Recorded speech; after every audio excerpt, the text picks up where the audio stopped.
way. But my walls came down when your love shone through. Now my life will never be the same. You love me too much and let me stay this way. Jesus, it's filled in your name. You break every chain, oh Lord. 'Cause you are above every name, Jesus. All right, good morning. Welcome to Spiritual Warfare Unit. We are a nonprofit that talks with people that live their faith through their actions. And this is my buddy Eric. Say good morning. Good morning. If this is your first time, please go to Spiritual Warfare Unit. Like, share, and subscribe so you can see the other videos and people that we've been working with. If you know someone that's struggling, please click on struggling, and we have information on there that you can go to help other people out. All right, Eric Warsin, how are we doing this morning? Oh, it's another great day. It's a gift of God. Another great day. You say that every single day. He hangs out at the social club that we hang out with there, and we got to meet him. And you are the owner of Richfield Trailer Supply, correct? That is correct. All right, and you have been the owner of that since when? Oh, our family has had it since the late 70s. Late 60s. Late 60s. All right, and just give people a brief overview because this is the end point. So tell people basically what that is. Okay, it's a hardware store for trailers. Okay. So if you had a trailer that you pull behind your pickup truck, a car trailer, a horse trailer, a travel trailer, a boat trailer, we specialize in suspensions, brakes, axles, tires, wheels, lights, nuts and bolts, anything that... anything you can glue or screw to a trailer. Exactly. All right. So that's the end point, and that was a success story, but we got to get into this because you and I got to talking, and I told you, stop, don't tell me anymore. So where did you grow up? I grew up a little ways from here in Birch Run. I grew up on a farm, and my dad always wanted to be a farmer, and we had a small tract of land, and we raised a few items. We had chickens and cows and horses and pigs. All right. And as time went on, my dad got cancer from the chicken manure. From the chicken manure? The dust in the chicken manure caused lung cancer. No kidding. So, all right. So did you have brothers and sisters? I had one sister. Older or younger? Younger. Younger. Oh, that's better. Older sisters. Whew. I have one of those. Can't imagine. Yeah. Well, you don't get any bathroom time, let me tell you. Anyway, so growing up on the farm, so to that major personality, like the way it is, was there something like work ethic or anything like that? My work ethic was established at a very young age. If I wanted money, I had to work because we didn't have any money. That's weird. If you wanted money, you had to work for it. Yeah. It just wasn't given to you. Yeah, we had the racetrack a little ways from us, so on Mondays, you'd get up early, go over and pick up cans and bottles, turn them in, maybe get $1. Right. Because back then the deposit was a nickel or 2 cents. But $1 was a lot of money back then. Oh, huge amount. Yeah. Huge amount. Yeah. So coming from that and... So what'd you do at the track? Did you bet or what? No, it was a auto racetrack. It was an oval track. Oh, I see. So Yeah. you went and watched them race. Yeah, you'd watch them race, and as I grew a little older, I had friends that raced, and so I'd help wrench a little bit, and they'd show me things on, how to fix stuff or make it run faster. All right. And so in high school, were you like a jock? Were you like a smarty pants? I was unfortunate in grade school. I had a severe head injury. From what? A merry-go-round, and as the merry-go-round is going around and around, there was long lag bolts hanging down, and I fell off and rolled in, and it clipped my head. And from where did it hit you? In right where our earphones are, just above my ear. It actually did it puncture? It actually took off bone from my skull, and the doctor said, Eric, you will not be able to play any head injury type sports. Basketball, baseball, Yeah. Football. football, soccer. Wow. So I played in band. How long did it take you to recover from that? Well, being young, it probably took a year. Now, did it affect your hearing or your ability to walk or anything? No present issues. You know, I mean, if I think way back, it might have affected my. So it just took a chunk out of your skull. Just took a chunk out of my skull. Good Lord! And that was now. Those are the grounds that we used to play on. None of this soft. See, it was injuries like that produced these more kind playgrounds to teach kids again. Right. Because I'm sure someone was just spinning that thing just as fast as they could get it, right? And absolutely. you're holding on for dear life. Yeah. Yeah. It always ended in that. Right. All right. So, anything in high school that happened that was of note? Probably in high school, that of note would be when I started drinking. When was that? Let's see. Would have been like 64, 65, So that put you how old? 14, 15. 14, 15. All right. So what was the allure? Just to be fit in with the kids or be cool or what? Well, all of our family was in sales of some sort, and you had to be able to hold your liquor. That was a sign of a man. Exactly. I gotcha. Yeah, because I remember one time I asked my dad when we were downstairs in the one house if I could have some bourbon. Yeah. And he said, "Well, of course you can. Just a little bit." And I poured a little 7-Up or Verner's in it, and it was one of those moments where you don't usually see your parents come unglued. Yeah. It was like, you can't drink liquor like that. Yeah, you can't water down good bourbon. And it was throw that out and start over again. Right. This isn't happening in my house. How dare you? That's super funny. So is that where you get, if you're not puking or walking, you're good? Is that where that came from? Kind of. Wow. Yeah. Okay. So, as time goes on and, one of me or my buddy, we'd always work at a gas station or something, so we'd have gas, and if we would work at a party store, we would be able to get beer or, wine or liquor. Yeah. Or you would pour a little liquor out of the bottle at Dad's house and put a little bit of water back in, and all the things that we've heard at meetings, and all the things that happen in your life that are just. You look back and say, "Did I really do that?" Right.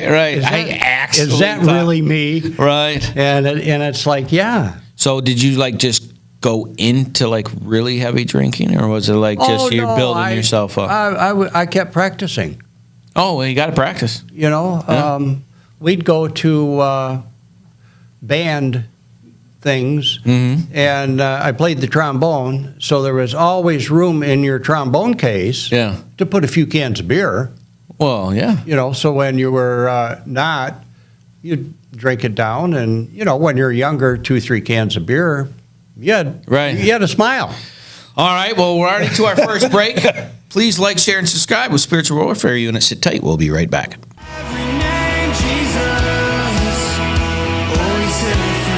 Hey, it's Aaron with UCAN. We're down here at the Unity Fest the Heart of Flint is putting on, Kersley Park Pavilion over here on the east side. Doing a lot of great things out here with a lot of great people. There's all types of vendors, people giving away food and water and clothing, just a lot of resources for the community. UCAN's out here, and we're talking to a lot of people already whose loved ones have been afflicted by the disease of addiction. So we're able to get our information out, hopefully be able to provide resources to those folks in the future. There's freedom in your name, Jesus. There's freedom in your name. You break every All right, here we are at Unity Fest 2, and I'm here with the promoter, Jeremy. How are we doing today, buddy? Good, man. How you doing? Doing great. We're here at the UCAN tent, handing out for United Community Addiction Network, getting everybody here helped out. It looks like a full house. How many people do you think are here? Oh, a few hundred. We just opened, so I think it's going to get better, though, today. All right, and how many people you got playing today? We have 3 artists. We got Shantae Music, and we have Nick Hill, who's out of Saginaw, and then End of I. I don't know who they are, but...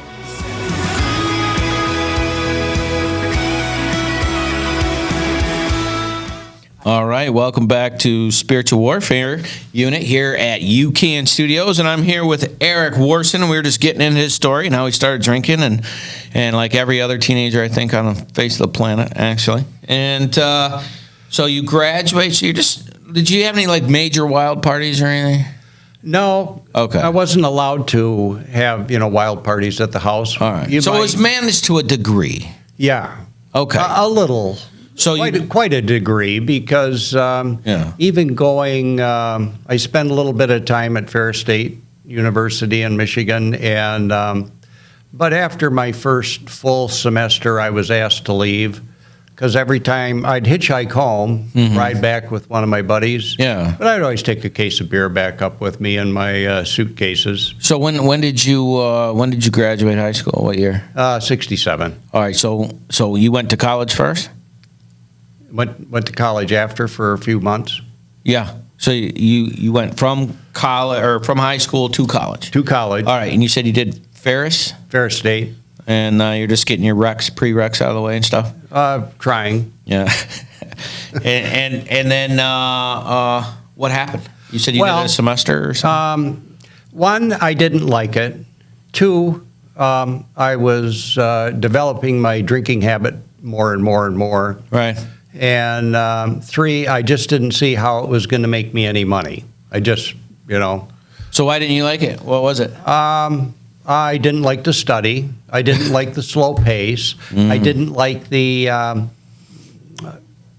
just the idea that you had to do all this little bit of stuff, to get to point A and then B and C and D, and then you graduate and you're going to have a job. Well, we already had a business. I had a job. Right, so you get to skip all that. Yeah. I gotcha. In between that, then I got drafted. All right, so you got drafted, so you didn't get a school exemption? No. I was already kicked out. Oh, you got booted. What did you get booted for? Partying? Poor grades. Poor grades? Yeah. All right. So that was within all 1 year? Yeah. And you said you graduated in what year again? I forgot. 67. 67. So from 67 to 68, this happened. Yeah. And you got drafted. Right.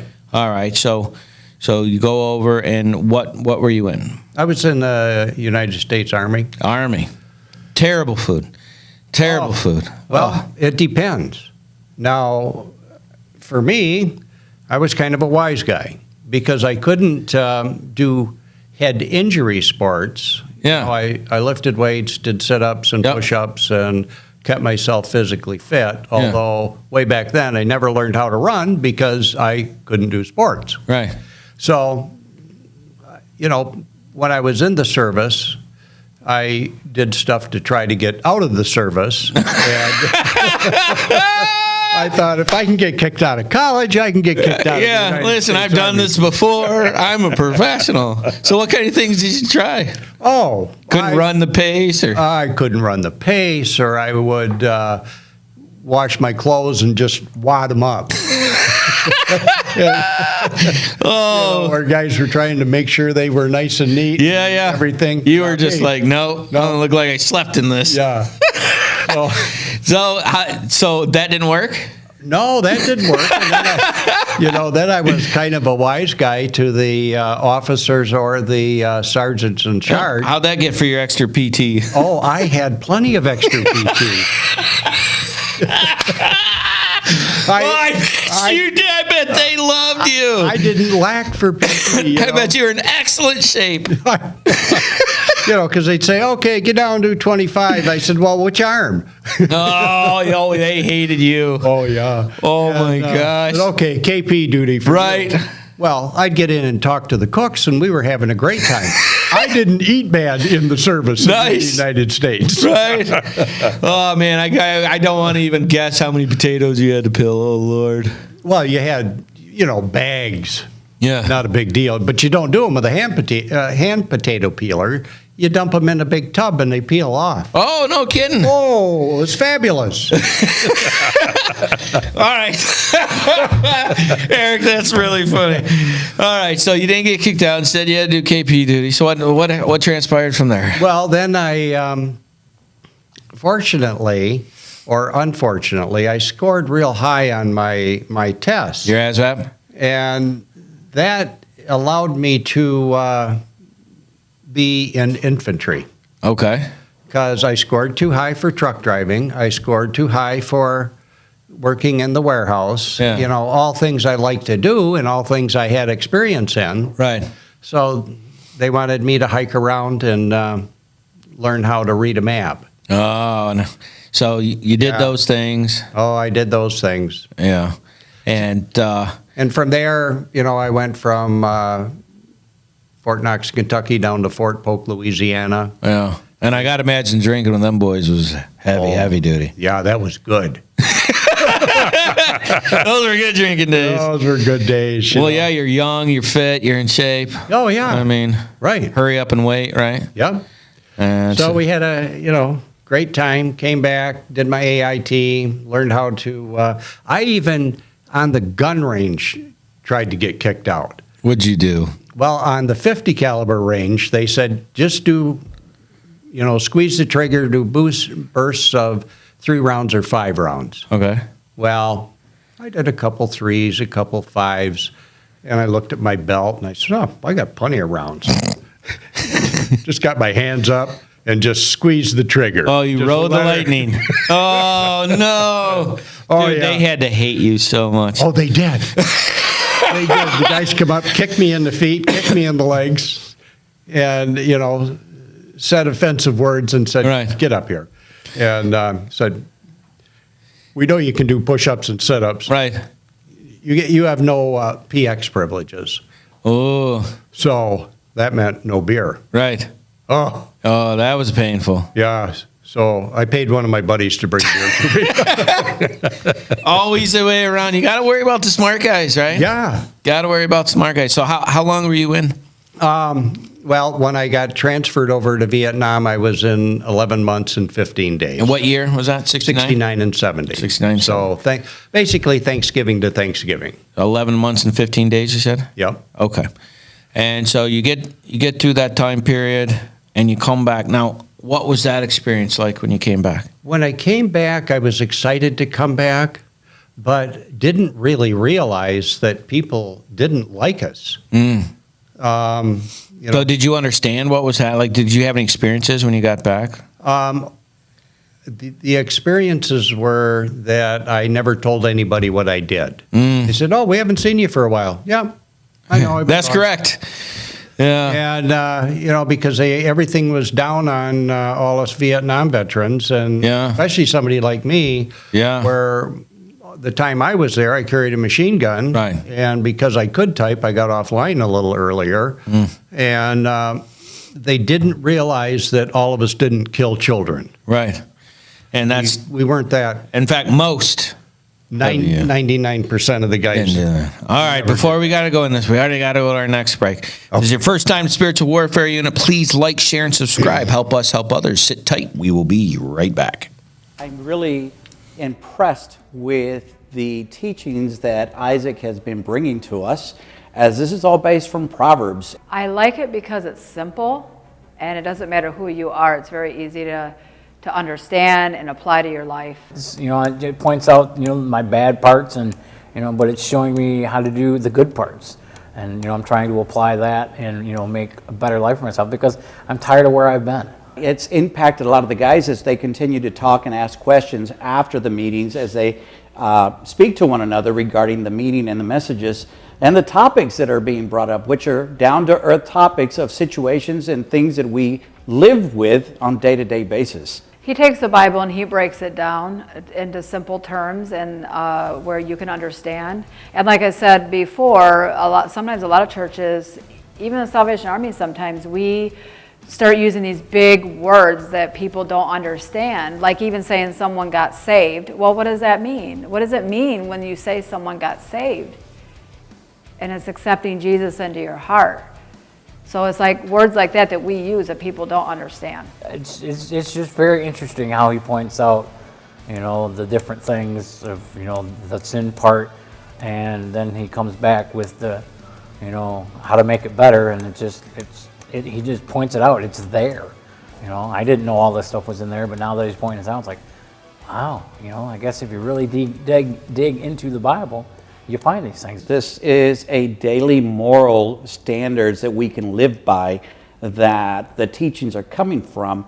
And honestly, we can take verse by verse as what he's done, and pretty much he's done the hard work for us, and now laying it out so that we have an easier understanding. There's some people who don't like to be in Bible classes, but this one seems to get their attention. All right, welcome back to UCAN Studios. I'm with my friend Eric Warsin, and he's from Richfield Trailer Supply, and he was just telling us our story about his storyline here that I don't want to break into. But you had just come back from Vietnam, and you were having to deal with the negative, which you didn't understand was going on. Correct. And how old are you when you come back? 20? 21, 22. Yeah, and expecting a 21 or 22-year-old to handle it, and then they're getting beat over the head for protecting their country, and they don't understand the politics. That's a tough road. It was very tough. It just didn't make any sense to me. Right. So you hid your service. Right. So you get home, and what happens? Like, as far as your drinking and your, like, what do? You go work right away for the business, or what happens? I went right. It was a kind of a choice. We had a store down in Inkster, Michigan, and my dad says, "You want to go back down to Inkster?" And I said, "If it's a question, no. I'd kind of like to just work in Flint and stay home." Mm-hmm. And so, unbeknownst to me, that question was quite serious, and we closed the Inkster store. Boom. So, because you said no. Yeah. Wow. Okay. And we had a store up in Saginaw, and but I came back and worked in Flint, and it was a family business. You learned more, and basically, even prior to that, we had a little manufacturing business, but the people that were involved with that, everybody was an alcoholic. Mm-hmm. And, so at night, you'd build pallets and drink beer and be with the crazies. And be with the crazies. You need to explain that a little bit, I think. In my mind, it wasn't crazy to be having a few beers. Yeah. Or, as long as you weren't shooting your finger with a staple gun. Yeah. Why couldn't you be drinking and working? So you're fun. So I want to make sure I got this right. So you're just having fun, drinking as much as you possibly can while being functional. Yeah, exactly. And there was nothing wrong with that because that was normal. That was normal in my life. Okay. So from there, going back, I'm back home, and all right, hold on. I just want to make sure I get this in. Give me a typical day. What time would you start drinking when you came into work? Never drank at work. Okay. Forever. Okay. And so I'd get out of work at 5 or 6 o'clock, roll around the corner, stop at Big D's, get something to drive home, which was 16, 17 miles. It could be a 6-pack of beer, a pint of Mad Dog. Whatever. Just a little something to swallow. Yeah. And then get home and maybe have a little something extra, a couple beers, have a little dinner, and then sit down and drink. Yeah. Well, for years, all my buddies had said to me, "Well, didn't you smoke pot when you were over there? Didn't you do, certain drugs?" And I said, "No, I didn't do any of that." "Oh, you got to try it." So from there, from drinking... Oh, you got to try it. Oh, yeah. So I started smoking pot. Yeah. We did, all the little pills and microdots and all the stuff. And so I would, from, we'll say, 6 o'clock to midnight every day. Just getting obliterated. Yeah. Wow. Sleep, get up at 6 or 7, go to work. Not drinking or use drugs until 6 o'clock, time to punch card. Wow. And then, get in the car and start all over again. All right, so you're 22, 23? Yep. So you're dealing with drinking heavily, you're dealing with drugs heavily. Anything else you're starting that was coming into play there? No. Little ways down the road, maybe you'd start to look at some female. Mm-hmm. All right, so you're doing this, and these buddies of yours, these guys you grew up with? Yeah. All right, and what happened to those guys? One of them was he and I were the same age. He was Navy. He basically retired from General Motors, and he was more controlled with his drinking. He didn't get smashed every day. Yeah, and did you consider that a problem, or did you just consider that your routine? It was a routine. Wow. It was routine. This is just what we do every day. We get high, Yeah. we drink, and Yeah. we hang out, and that's Right. just normal. Yeah. Wow. I mean, we'd have great ideas. I'd have great advertising campaigns come out of those ideas. I was dead serious. Oh, I believe you. Oh, you know. Yeah, I'm doing this for benefit, not just for recreation. So, Has to have a purpose, right? yeah. And it went on, divorced wife number one, who was the mother of my only Well, hold on. child. When did that happen? Oh, we got married before I went into service. Oh, yeah, you skipped that part. All right, so Yeah. you were. Where did you meet her? When high school. Oh, okay. When I came back from Vietnam, I had a son. I didn't even know how to change diapers or Right. do any of that kind of stuff. Wow. I knew how to drag people out of the jungle if Right. they were dead or wounded or whatever. Yeah. But and my sense of smell was damaged somewhere along the line. I don't know where. Okay. And somebody said, well, he crapped his pants. You need to go change him. And I Yeah. said, well, I can do that. Yeah. And so I take him into the bathroom and set him on the counter and open the diaper up Yeah. and puke Oh, from the smell? from the smell. I have no idea where that came from. Wow. You got to remember, I shoveled pig manure, cow manure, Right. chicken manure, Yeah. horse manure.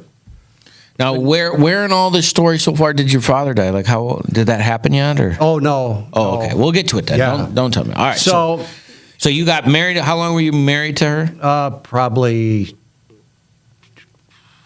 13, 14 years. Okay, so she was there from 1920 to 30 something. Yeah.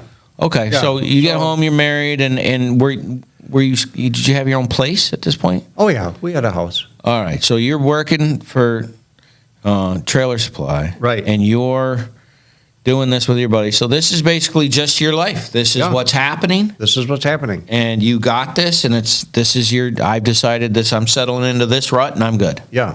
All right, so Great rut. it's a great rut, right? Yeah. So during this, how many kids did you have during? Just one. Just one. Listen. Yep. Okay, and so you puking with the diapers, and Yeah. Never changed another diaper. that was it. And I'm 74 years old today. Wow. And kids, people say, oh, don't you want to hold my baby? No, I don't. Yeah. I don't. I'm afraid of children. Really? Yeah, I didn't grow up with any. My sister was just a few years younger than me. Yeah. And there was no small people in my world. Got it. Never understood them. No kidding. Yeah. Well, everybody's got a different way of doing it. So, Yeah. so you're sitting there and you're drinking, and at this point, we're gonna have to cut this off, and we're gonna have to finish the story next time. But thank you so much, Eric, for coming in. I appreciate it. If you guys would like to hear the rest of the story, please go to Spiritual Warfare Unit on YouTube, and you can pick it up there. Just like and subscribe. And we have a bunch of different stories, and we will see you next time. You have a I'm here with Chad. He's here with our drug dog, Hans, and he's been a big hit at the Depson Dogs. Tell everybody a little bit about Hans for us. Hans is the man. Hans loves to find drugs. We take Hans and we search different rehab facilities, schools. We actually got Hans to serve the public. So, anybody in the public sector that wants any type of search, if you send a kid to rehab and you want your house swept before you come home, feel free to give us a call. Schools, they're great deterrent as well. I'm here with the regional chaplain down Genesee County. Kenny is here. They do great work inside the jail. Can you tell us a little bit about the programs that you guys have inside the jail? Yeah, we have an opportunity that the sheriff allows us to come into the jail as guests to share the gospel of Jesus Christ with each one of the inmates that want to hear that. We have programs within inside the jail that we have Bible studies, we have people that come in and do one-on-ones as the inmates request it, but all of that's an opportunity to give them a a choice at a different life than with the choices that they've been made to get here. Outstanding, and they're one of our partners in the community to help people who are one of the people that help win, help us, help you, help those people around. I'm here with AJ. He's one of the committee members from Back to the Bricks. How do you think it's going today, bud? Good. Yeah, I mean, everybody's here. Everybody seems happy, and we're doing it up in Flint just right. Yeah, it's been a really good time. We're right by the jail, hanging out with some been very cool cars. And right to our left is their son was a deputy who had passed away. And so what they do is they have his car come out and they show it off at the different shows. We're sitting down here with UCAN and Reach the Forgotten, Spiritual Warfare Unit, and Deps and Dogs, and Back to the Bricks, of course, with the cars, because you guys are the cool kids. We try. You do it good. All right, we'll be around. I'm really impressed with the teachings that Isaac has been bringing to us, as this is all based from Proverbs. I like it because it's simple, and it doesn't matter who you are. It's very easy to understand and apply to your life. It points out, my bad parts, and, but it's showing me how to do the good parts. And, I'm trying to apply that and, make a better life for myself, because I'm tired of where I've been. It's impacted a lot of the guys as they continue to talk and ask questions after the meetings, as they speak to one another regarding the meeting and the messages and the topics that are being brought up, which are down-to-earth topics of situations and things that we live with on a day-to-day basis. He takes the Bible and he breaks it down into simple terms and where you can understand. And like I said before, sometimes a lot of churches, even the Salvation Army, sometimes we start using these big words that people don't understand, like even saying someone got saved. Well, what does that mean? What does it mean when you say someone got saved? And it's accepting Jesus into your heart. So it's like words like that we use that people don't understand. It's just very interesting how he points out, the different things of, the sin part, and then he comes back with the, how to make it better, and he just points it out. It's there. I didn't know all this stuff was in there, but now that he's pointing it out, it's like, wow, I guess if you really dig into the Bible, you find these things. This is a daily moral standards that we can live by, that the teachings are coming from. And honestly, we can take verse by verse as what he's done, and pretty much he's done the hard work for us, and now laying it out so that we have an easier understanding. There's some people who don't like to be in Bible classes, but this one seems to get their attention.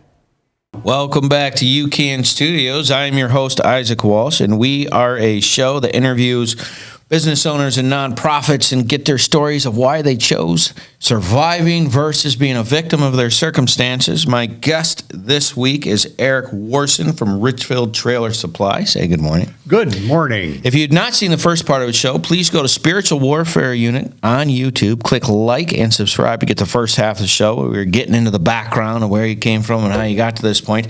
And we catch you up in the story now, and you're in your mid-20s, and you're running a business in Flint, and you have a son, and you're married, and you're hanging out with your buddies. You'd gone to Vietnam and come back. Got in some trouble, I might add. That was very funny, by the way, on purpose. And so you come back, and you decide, we're working, we're drinking. Your buddies get you into smoking pot and trying other stuff. And it was your everyday life, right? I got that basically summed up? That is exactly right. So it was not weird to go out and go, well, we're just going to get a fifth and go hang out. And right. You did this every day of the week? Every day. Yep, every day up until 1988. All right, so right now we're in, let's see, in your early 20s. What is this, early 70s? Mid-70s? Right in there? Oh, you mean to where we left off? Yeah, right. Because my son was born in 70, and right. He was, we'll say, 10, 12, 13 when we got divorced. Okay, and he lived with me. And all right, so before that part, between him being born and you being sick because of the smell somewhere along the way, got you sick, and you actually became afraid of kids. I wanted to ask you, what was it about kids that just made you afraid? It's interesting. I think it was, I didn't know how to communicate with them. I didn't know how to hug them and hold them. You didn't know how to love them? No. Wow. Just did not. Was not taught. Wow. Now, I could love a horse. I could love a cow. Not a child. Hold a duck or a chicken. Wow, that's extraordinary. Yeah. Why do you think that was? It's beyond me. I've never asked God why that happened. why This that is happened. what it is. It just is what it is. And All right. even to this day, I'm not a baby holder. Right. I'm on my third marriage. Yeah. We've been married for 25 years. I told my wife, I says, I don't watch children. Right. If it's life or death, Right. they can stay at the house. Right. Well, know your weaknesses, right? Yeah. I mean, that's really important. And at marrying the second wife and the third wife, I at that point had been sober. And, Right. And Well, we're going to get to that. You can't jump the story. Okay. You can't jump the story. All right. So you're in this. So are you like Hugh knockout drunk, blackout drunk at this time? I Or are you working on it? I was working on getting towards blackout. So you're practicing. Yeah. All right. Oh yeah. So practicing is important. Critical. You got to know how to drink. That's right. You can't do this just haphazard. You have to. Yeah. You have to understand. It's got to be a system. All right. So by the time you're 30, what does your life look like? 30, I was pretty much a vice president of the company, looking at opening more stores, and we did. And so 30, I thought I was doing pretty doggone good. Right. Yeah. So you just thought it was cast me out. I got this licked. I know what I'm doing. Yep. Yep. And where's your addiction at this point? Pretty much peak. Really? Yep. Doing anything I could get a hold of. So show me a day. Like, what would you do? You go to work. Still go to work. Yep. No drugs or alcohol till quitting time, and if quitting time wasn't till 7 or 8 o'clock, Then so be it. That's the way it was. Mm-hmm. But then when quitting time came, it was Katie bar the door. I'm in. Right. I didn't care what it was. I worked hard, and now it's time to play hard. Yeah. Wow. And you'd be out till when? Well, sometimes 10, 11 o'clock. Once in a while, we'd roll over to one of the little bars. At one point in my life, I had a friend, and we'd ride the horses up to the bar. No kidding. Yeah. Ride the horses. Yeah. Well, I'd had 2 drunk driving tickets by then. No, don't stop drinking. Get the horses. Oh my gosh, Eric, that's so perfect. You're like, all right, problem, solution. Because it's not drinking. It's the fact I got caught. Yeah. How old were you when you had your first one? First DUI? 30-something. 30-something. All right. Maybe, 30-something. Yeah. Because I quit when I was 38. Okay. So what? The back-to-back on those DUIs, was it quick? Was it? Yeah, kind of. 1, 2? Okay. Yeah. All right. Yeah, pretty quick, because it might even have been 3, because I didn't even have to call the lawyer. I would just say, or I would call him and just say, oh, he just said, oh, here's what you got to say, and I'd just plead, no contest. Wow. And, it was like old hat. Yeah. All right. So by 38, like, what happened where you're like, I'm done with this? Because you got a divorce somewhere in your early 30s? Oh, yeah. Okay. And so you get a divorce. Did you have the DUI before or after? Yes. Before, both? Before and after. And after 1, 2? Okay. Yeah. So you get a divorce, and you get at least 2 DUIs, possibly 3. Yeah. And you're still running the business. And most people would consider this like the complete definition of a functioning alcoholic. Oh, absolutely. Right. Yep. And so what pushed you to say no more? What happened? My mother and my sister, she was still alive then, came to me and said, if you don't quit drinking, you're not going to work for us anymore. Oh, they're going to take your job. Yeah. And what had happened to get them to this point? Oh, a few of the vendors had called and said, you might want to talk to Eric. He was dancing on tables at a national convention, and kind of would be embarrassing, but we know that's the way he is. But it didn't look good for Richfield Trailer Supply. You were dancing on tables. Yeah. And So it did leak over into the business side of it. yeah. Mm. And I didn't think there was anything wrong with dancing on tables If you had the capability. if you had the capability. Now, I wouldn't dance on the dance floor. But I'll dance on the table. Next on the stage, Eric. That's so funny. So they sit you down, and you said you're 38 at this time. Yeah. All right. Are you married, single? Where you at right there? I think I would have been classed as single. I had a special friend that lived with me, and Okay. you know, All right. So she and I were. So what did you do? Did you say Well- okay? Did you say pound sand? Like what? No, I said okay, and they said, well, we're going to transfer you to one of the branch stores. Oh, was that like a demotion or something? Yeah, that was as demoted as far as you could go. Oh boy. So I got to the branch store and started to go to the Alano Club. Okay. And where we had Alcoholics Anonymous. All right.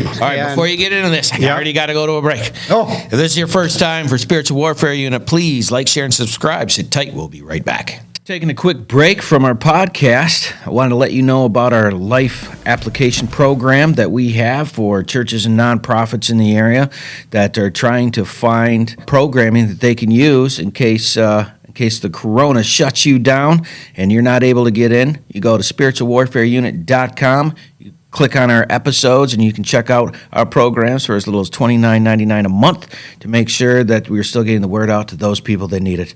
Now, back to the program.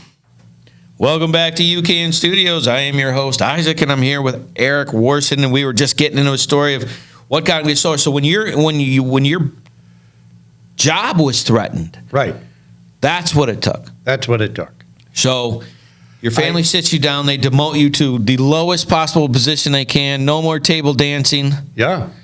And where's like your faith at this point? Is that something you're looking at, or when my you started faith- going to Al-Anon? My faith was always there, but it was on the back burner. I got you. When I got to AA, I could not even remember how to say the Lord's Prayer. Wow. And it was, I heard an old guy, probably not as old as I am now, said, just ask God to take the desire to drink away. Yeah. I can remember that. Right. I can remember that one. I think I can do that. So how long were you in before that happened? Was that right at the beginning? And here's what happened is my son got a drunk driving ticket. Okay. And was in an accident. The police call and say, we got a problem here. And so he's 18 years old. It was like, you got to take him to AA meetings. Oh, boy. That had to hit like a hammer, right? Yeah, well, I hadn't started really going. And one of my buddies had been going for a while. Yeah. And he says, well, just come in with us. Yeah. And so it was like, okay. And he said, well, I'm not going to no AA meeting with my dad. Right. Right. And I said, well, I got to go. Right. I said, how else are we going to get sober? Right. So, Wow. I went to Thedford AA and with. So what was that like going with your son? I mean, that'd be surreal. It was a little different. Yeah. Yeah, So you go with your son and you do. Did he get sober? Or? pretty much so. At 18? Oh. Yeah. So what did you fill that time with that you had before when you were drinking and doing drugs? What did you fill that time with? Barbecuing, cooking. I always loved to cook, and I just had more time for it. Or fixing things up in the house, I got you. or playing with motorcycles and quad runners, and and Just life, doing things. Yeah, normal stuff that you do when you're a father and a son, and you like motors. Yeah, well, one of the reasons why like people who struggle with addiction so much is because they were looking for peace, Yeah, but they settled for numb, right. right? And I was like, you were looking for God the whole time. You just didn't realize you settled for something less powerful. Yeah, And that's why it's like that's because the mind and heart still in the same spot. Yeah. So you're going, and how long did you and your son go to? He probably went for 5 or 6 months until he got his license back, and then he went to different things.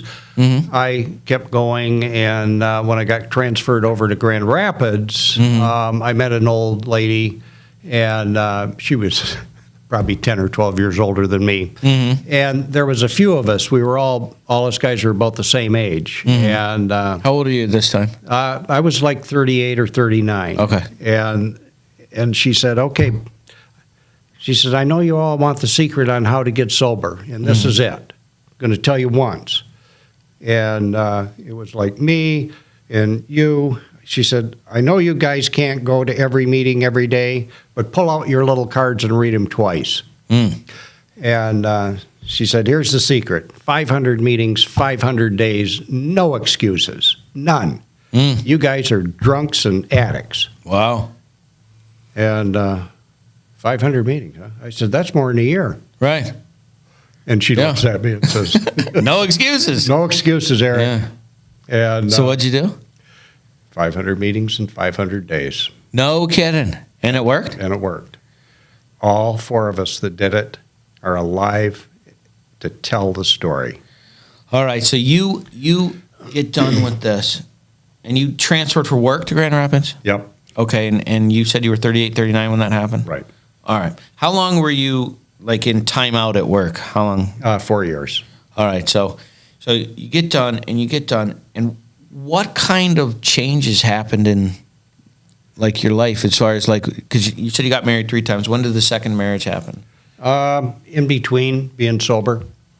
Okay. And how many, like, relapses do you think you had between the time you said I'm completely done? Like, what was that process? How long was that, do you think? A year, 2, 5, 8? Relapses? Yeah, between going back to drinking. No, I understand the word. I just want you to know there was none. You never had one? No. Wow. I don't think I've ever heard that. There was a reason for it. Okay. Because, well, the 500 meetings. Yeah. And we were in some, because the 500 meetings was over in Grand Rapids, so I already had a little bit of sobriety. But like everybody knows, I'm sober today. Right. And, people wonder, well, don't you ever think about drinking? I said, yeah, every day. Right. I'm around guys that can afford now to drink any kind of bourbon they want. Yeah. And smoke any kind of cigar they want. Yeah. Yeah, I still think about it. Yeah. It's not an option. Right. It's just not. And you made that decision. I can't have one drink. I couldn't have one drink 30-some years ago. Why could I have one drink today? I can't. Right. So myself and another fellow, we just weren't going to budge. So you guys do this 500 days in a row. What is that like? That's almost like a year and 3/4, right? It's a year and a half, give or take. Year and a half. 365 days. So you got 100 and some day, 150 So, 40 days. I got you. All right. And so, how did that affect you and your son's relationship? Like, were you guys close, or? It was up and down. Well, teenagers. I'm dealing with an 18, 19, 20-year-old now. Yeah. Well, you didn't know. If you didn't know, they knew everything. Right. You didn't. Yeah. Teenagers know everything. My daughter's told me multiple times, I know, Dad. Yeah. And I'm like, that's not possible. Right. You haven't experienced that yet, right? Exactly. And so how's he doing with his? He's doing great. As Man, a that's matter of great. fact, I mean, just yesterday, my son is in the trucking business, and I had to call him because I bought so much freight, Yeah. and personally couldn't haul it myself. Wow. And you drive out to Grand Rapids how many times a week? Twice. All right. And as far as your business grew, you guys maintenance it, you grew it? Like, what happened after you, like, got sober? Did that help the business? It went up and down, and it went down far enough where, because I wasn't doing the buying, and I had a brother-in-law that wanted to, be the man. Yeah. And literally almost ruined the whole company. We got into marine supplies. We were heavy on truck and van accessories. In Flint, I had the biggest truck and van accessory store there was. And then my dad and mom, who still owned the company technically, wanted to have a boat. And so we got into the marine business, and talk about a stupid thing to do. Really? It was short of totally bankrupting the company. Wow. Before we get into that, we got to go to our next break. Please like, share, and subscribe. Spiritual Warfare Unit, sit tight. We will be right back.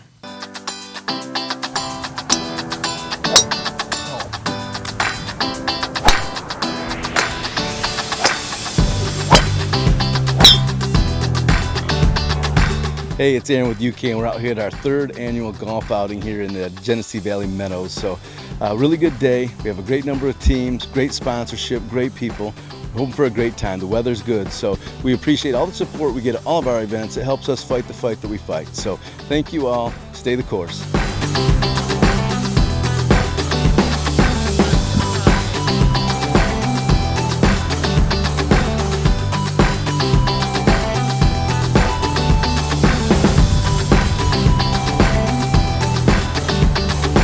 A lot of fun with a good cause. This is a very good cause, and I enjoy doing it. And I have my sons with me today, and we're just going to have fun. We know we're not going to win, but we're going to have fun.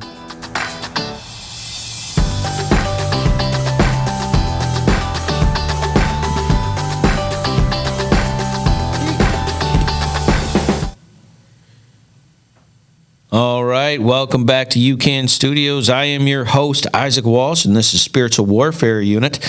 And we are sitting here talking with Eric Warsin about his story of sobriety and the fight and battle of back and forth. And before we finish that story, I want to let you know that everyone struggles sometimes with their biblical life, and they need some life application processes that they can get into. And if you go to spiritualwarfareunit.com, you can go on there, and we have an 18-video life application process that we use to help people who are struggling with all kinds of things, lying and anger and hatred and envy, and why that you have to have God's help and why it works. And we go in there and we show that to people, and we give that to people, and that is a way that you can help others and support what's going on. So if you'd like to check that out, please go to spiritualwarfareunit.com, and you can click on our video class. All right.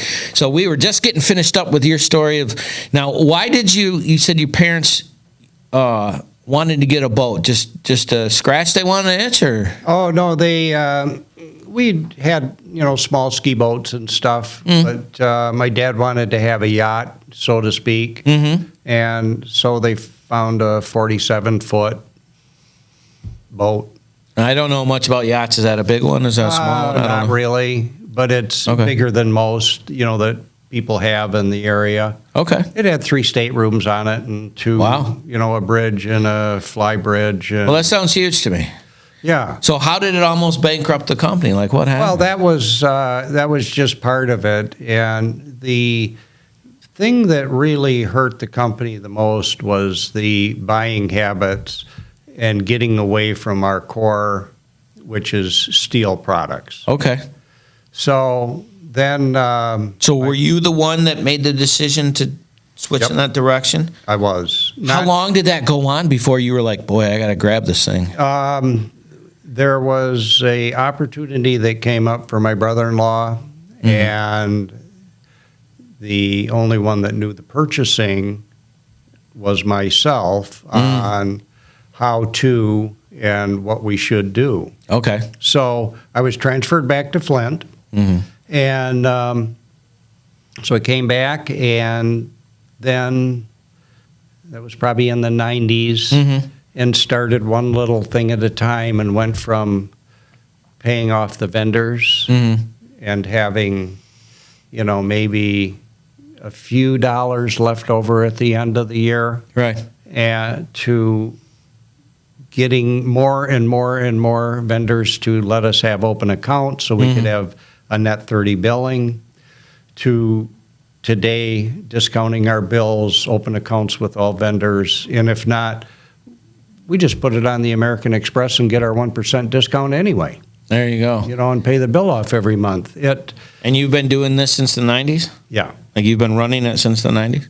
I have. All right. And then when in that time period did you said your dad passed away from, what was it again? Chicken poop? He passed, he got 3 different kinds of cancer in 3 different stages of life. Wow. Yeah. What a tough guy. He lived long enough to see success. Good. And so did my mom. But my dad lived long enough to see success because he came into my office one day and he says, "I'm so glad to see you sitting in this chair."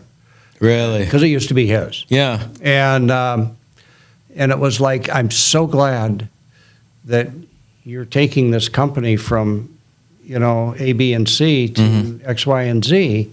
And he said, "But are you sure you're going to sell all that stuff that just came in? I just bought a semi-load of tote tanks. Those are those little blue tanks you see in all the parks when people are camping." Yeah. And I said, "Oh, yeah, we'll sell them.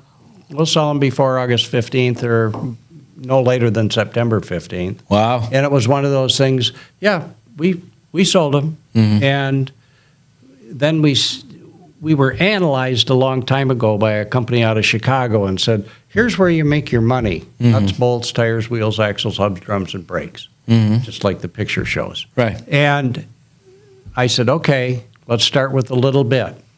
Now, when I say a little bit, probably this month we bought $1 million worth of stuff. Wow.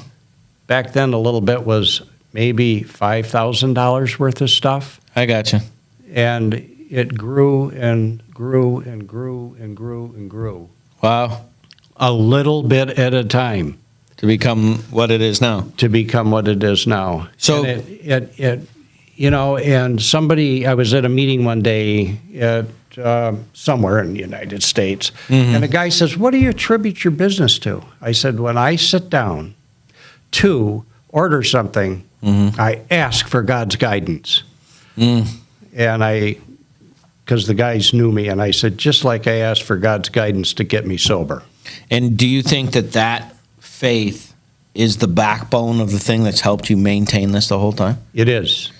And if you were giving someone else advice that was going through it, and they're really struggling, and why would it be faith that would be the direction that you would tell them to look to? I think everybody had faith. There was a few guys that believed in a rock, and there was most of the guys, wouldn't back away from the Lord's Prayer when we were having it at the end of the meetings, and but they still had a faith. And I said, "Don't you believe that the faith really comes from God?" And they would hate to admit it, but they all did. Right. There's a God of some kind. Yeah. Whether it's God of rock or God above. Right.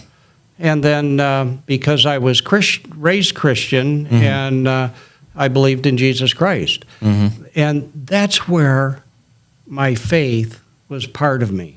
And for years I always had crosses on, and I bought a cross one time that actually had the Lord's Prayer right in it. Because I was on a little vacation, and somebody said, "Boy, that's an interesting cross." And I said, "Oh, yeah, it's the Lord's Prayer." And the lady looked at me, and I said, and we'll just say it was 30 years ago. That's right. And I said, I didn't even remember the Lord's Prayer. I was an alcoholic and a drunk. Right. And I'm on this fancy little vacation, and, Yeah. I know when people got off the elevator, they were just stunned. You just rocked them, right? Yeah. Man, that's amazing. Eric, our time was up, buddy. I am so glad that you come out. I look forward to seeing what the future is. It's 35 years, you said, right? Yeah. Sobriety. I am so glad that your faith walked you through that, and I just want to thank you for coming on.